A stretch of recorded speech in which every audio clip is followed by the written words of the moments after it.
I am the Tofu Golem. Please enjoy the video. You start by gathering essentials.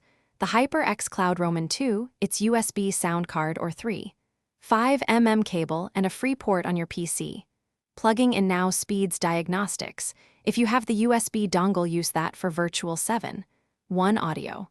Once done, open Windows Sound Settings so you can verify inputs and outputs immediately. Make sure to download the Hyperx Ngenuity drivers for Windows only if using USB. This ensures proper mic gain control, and 7. 1 toggles work as intended. Now connect. Attach the headset to the USB sound card or direct 3. 5mm jacks, then plug the USB into the PC. Open Sound Control Panel. Set the Hyperx device as both default playback and recording so games and apps route audio correctly. Once set, click Properties to adjust sample rate and bit depth for lower latency and better clarity. Make sure to check levels and microphone boost. If using Ngenuity, use it to fine-tune Virtual 7. 1, EC, and mic monitoring for the best balance. Finish by testing audio in a game and with Windows Test Sounds.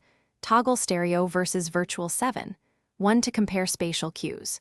If anything sounds off, update drivers via Device Manager and reinstall Ngenuity. Drivers resolve most compatibility issues. Once done, verify the headset's inline mute and mic boom are not engaged, and check Windows privacy settings to allow microphone access. If the mic is still quiet, increase gain in Ngenuity or the sound control panel. That single check fixes most real. Thanks for watching. Consider subscribing if we helped you today.